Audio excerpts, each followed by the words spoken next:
Amigas, amigos, estamos aqui, como vocês podem ver, com Vandana Shiva.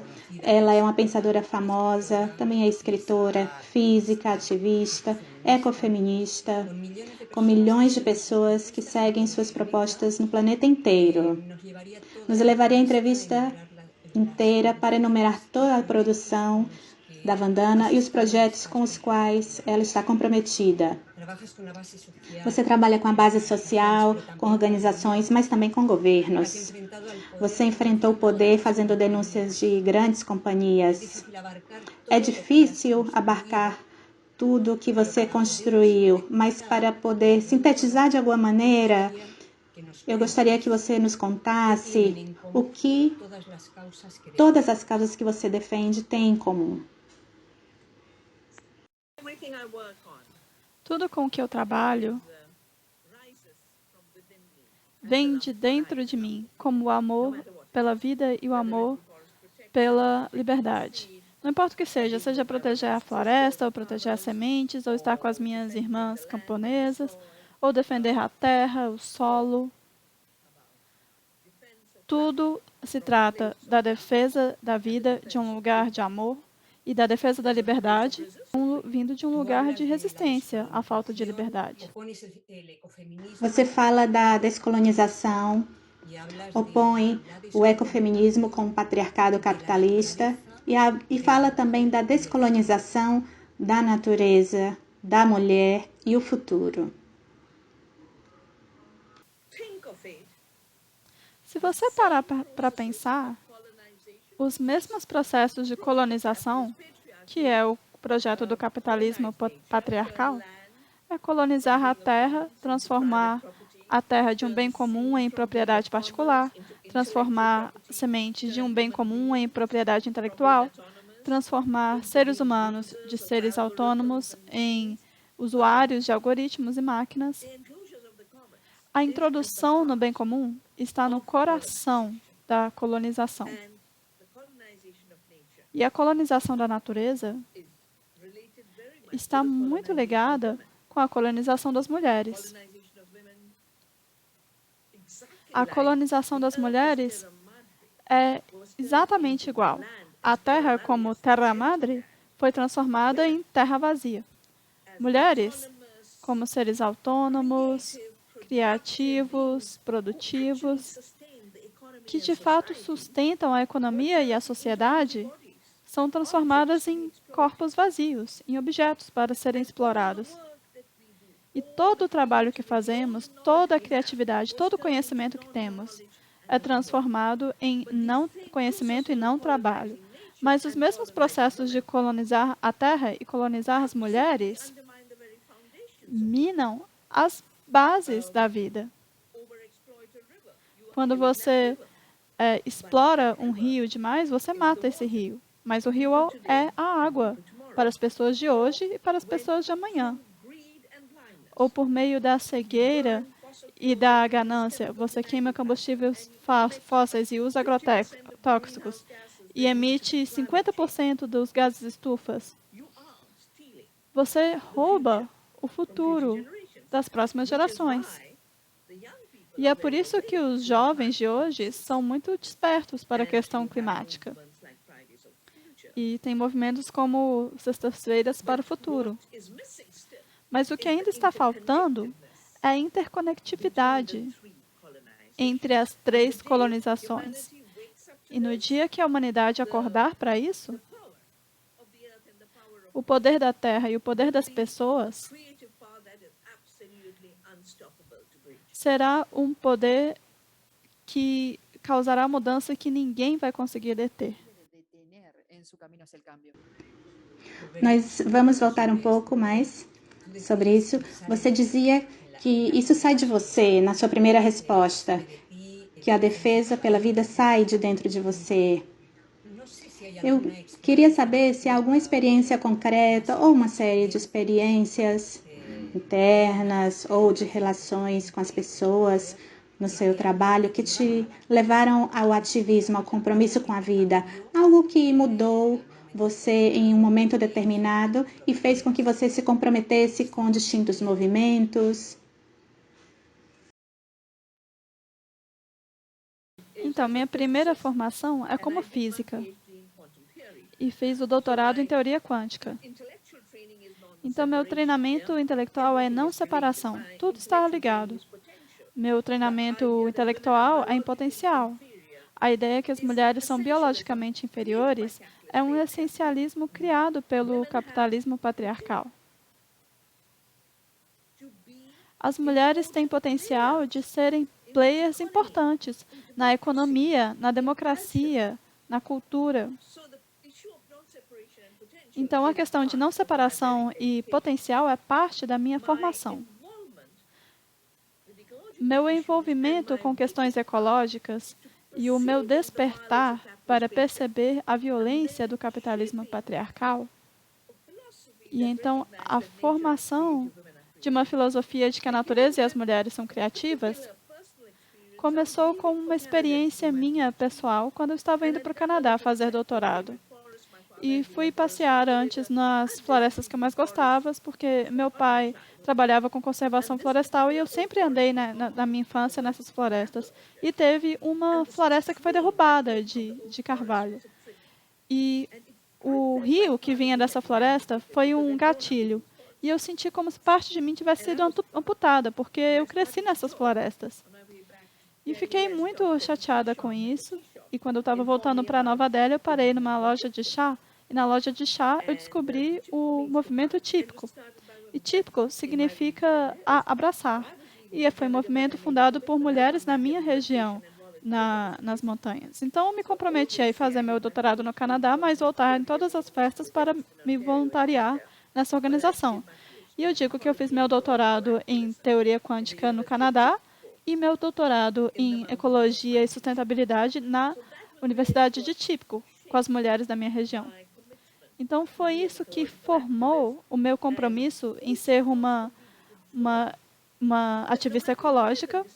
E também foi quando eu percebi que não importava de onde vinha a destruição da natureza, eram as mulheres que resistiam. Não porque estava programado nos genes delas, mas porque deixaram para elas cuidar das questões básicas, que era cuidar da água, da comida, do combustível, o que não era considerado trabalho, não era considerado parte da economia. Mas foram elas que foram deixadas para cuidar das necessidades básicas reais da sociedade. E assim viraram especialistas em ecologia, em sobrevivência. A segunda grande mudança aconteceu foi quando, em 1984, 2 eventos muito violentos aconteceram na Índia. Um foi uma revolta de camponeses no estado de Punjab, que foi quando a Revolução Verde aconteceu, que foi a introdução de pesticidas no terceiro mundo. Antes já existia no primeiro mundo, mas quando veio para o terceiro mundo foi chamada de Revolução Verde, que não era nem verde nem revolucionária, era só violenta.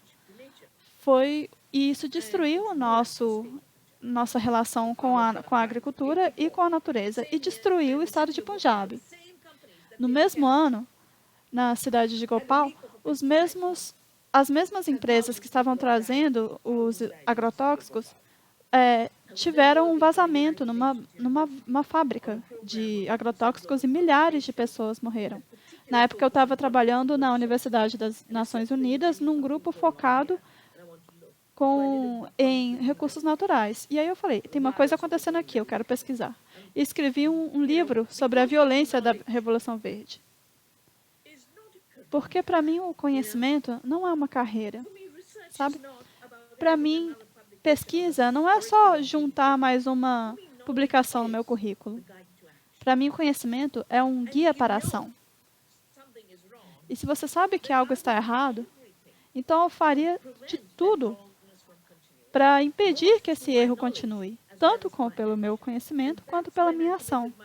E foi aí que eu me comprometi a ficar sempre pesquisando a violência do cartel do veneno e a agricultura industrial. E aí eu acabei virando especialista nesse campo, só para evitar esse mal. E eu me comprometi a promover a agricultura não violenta. E é isso que eu tenho feito desde então. E, como resultado disso, fui convidada para uma reunião em 87, em que o cartel do veneno agora queria ser dono da semente. E falaram que é uma máquina que eles inventaram no laboratório. E eles queriam patentes e queriam tratados internacionais para impor isso. Foi aí que eu comecei a guardar sementes e comecei o movimento Navidânia. E cada uma das minhas grandes mudanças foi causada por uma grande injustiça e violação contra a terra e contra as pessoas, principalmente contra as mulheres. Vandana, falávamos de causas, de movimentos, de que no dia que essas causas se unam e sejam defendidas, estaremos falando então de outra situação. Como você acredita, falando nesse assunto, há uma multidão de coletivos, de organizações, de redes que vão se gerando no planeta inteiro. Mas como você acredita que é necessário, o que você acha que é necessário para gerar uma massa crítica suficiente para mudar a direção dos acontecimentos em nível planetário? O que é preciso incorporar? O que é necessário ocorrer? Ou como podemos ajudar a impulsionar a que esse momento chegue?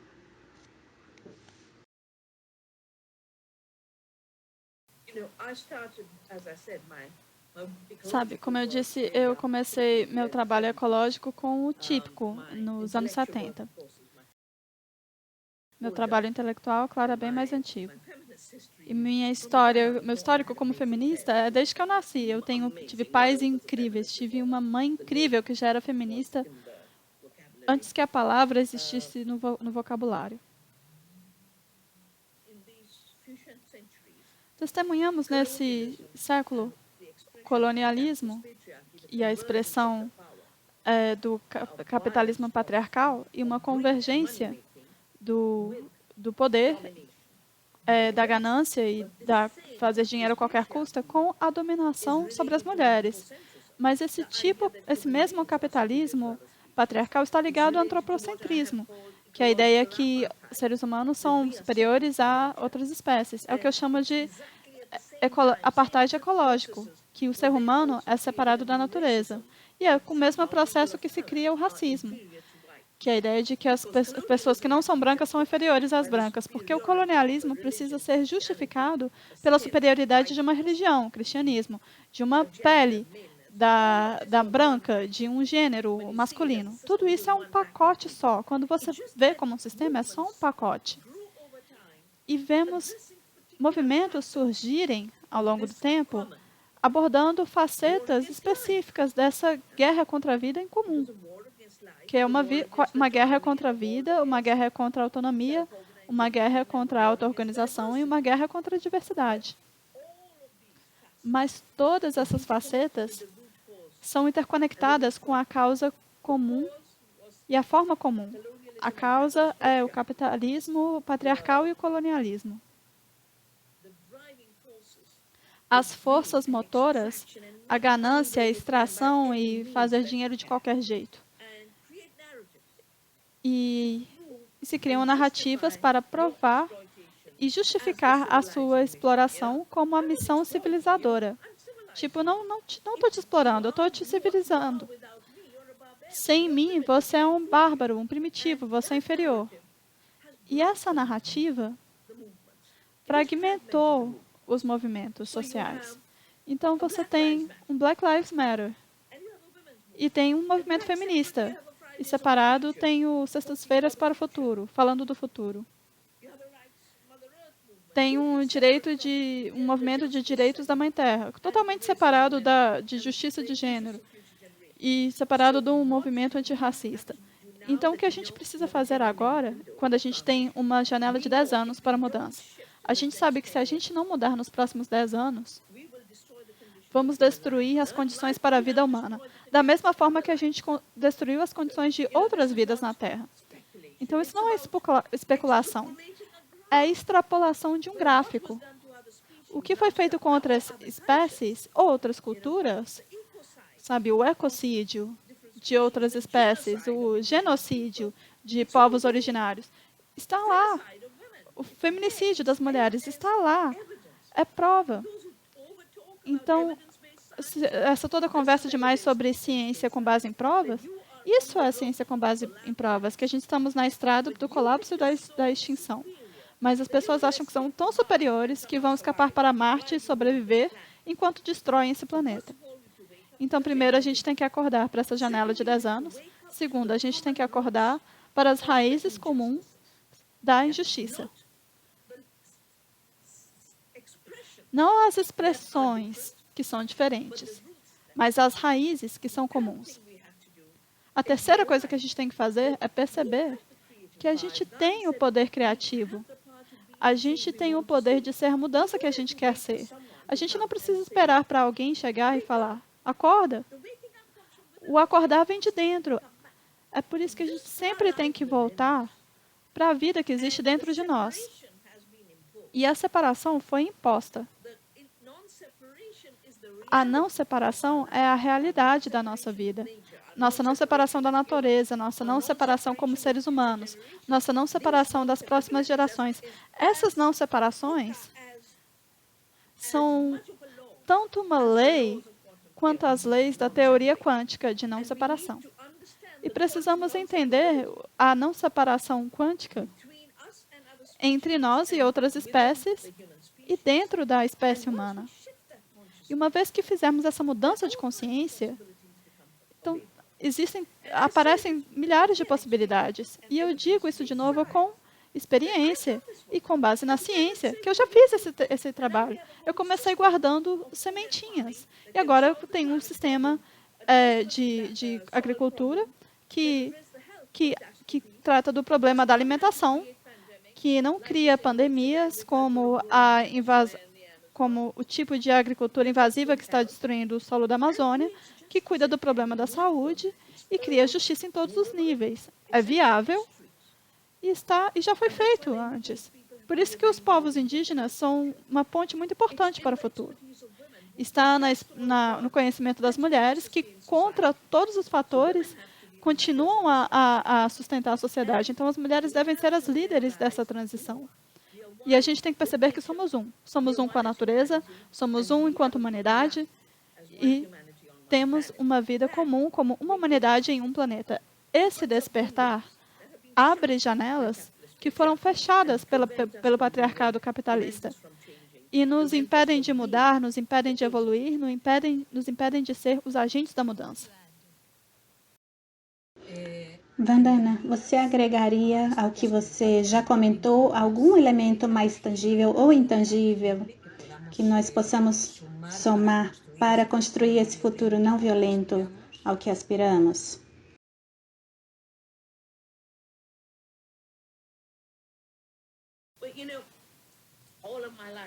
Sabe, no todo o ativismo da minha vida, eu comecei no movimento típico e nas ações que eu estive envolvida, sempre foram envolvidas em não violência contra as forças da violência, contra as forças da violência no Punjab, destruindo a relação com a agricultura. Forças da violência dos Monsantos querendo ser donos das sementes e violar a integridade das sementes com engenharia genética. Então, 3 lições que eu vivi, que eu aprendi, são, primeiro, auto-organização. Temos que perceber que somos seres autônomos. Não somos objetos. E como seres que se auto-organizam e como sujeitos autônomos, nós nos ligamos a outros em mutualismo. Nós somos autônomos, mas interconectados. Quando percebemos isso, a auto-organização se transforma tanto num dever como num direito e começa a formar novas políticas. Em todos os lugares do mundo, o voto está em crise, porque o voto foi sabotado pelo grande capital. Em vez de ser um governo do povo para o povo, em todos os lugares, é do empresariado para o empresariado, ou dos bilionários para os bilionários. Então, a democracia representativa está falhando com a Terra e falhando com a humanidade. Nós precisamos de uma democracia mais profunda e participativa, que vem de todo mundo percebendo que pode fazer a diferença e não precisa ficar dependendo de quem você elegeu. Porque a sua influência como eleitor é muito menor do que a influência do grande capital. Então, a gente tem que ser a mudança onde a gente está. Terceiro, a globalização dos últimos 30 anos foi uma recolonização. E se você olhar para os números das emissões de gases estufa, se você olhar os números da extinção de espécies, olhar para os números da crise de refugiados e da crise hídrica, nos últimos 30 anos, os últimos 30 anos foram devastadores para a sociedade e o planeta. Então, a gente tem que relocalizar a economia. Eu chamo isso de criar economias vivas. O terceiro é o poder da consciência, o poder da verdade. Muita gente se sente impotente quando os governos influenciados pelo grande capital fazem leis que tiram a liberdade das pessoas. E você pensa, ai meu Deus, o que eu faço? Então, os ingleses tentaram fazer isso na Índia, tentaram fazer isso na África do Sul e na Índia. Eles quiseram que a gente fizesse, que fosse legal a gente fazer sal no nosso próprio território com a nossa própria água, para que eles tivessem monopólio e ganhassem os royalties. E a gente marchou até a praia, pegamos o sal do mar e dissemos, a natureza dá isso de graça. A gente precisa dele para a nossa sobrevivência. Nós vamos continuar a fazer sal e não vamos obedecer às suas leis. E essa foi chamada Marcha do Sal. Eu fiquei inspirada com isso. Então, quando eu vi as Monsantos do dia querendo ser donos da semente e fazer engenharia genética, nós começamos uma marcha da semente, igual a marcha do sal. Nós dissemos, vocês não inventaram a semente, isso é mentira. Nós vamos guardar a semente e nós não vamos aceitar leis que tornam ilegal para a gente guardar sementes e compartilhar sementes, porque esse é o nosso dever para com a terra, para uns com os outros e para as próximas gerações. E não dar o seu consentimento para a injustiça. Leis de violência bruta é a maior expressão de ser humano e a maior expressão de ser livre. Muito obrigada, Vandana. Você gostaria de agregar algo mais? Não. Não, acho que já falei tudo. Muito obrigada. Realmente foi maravilhoso estar aqui com você. Obrigada, tchau.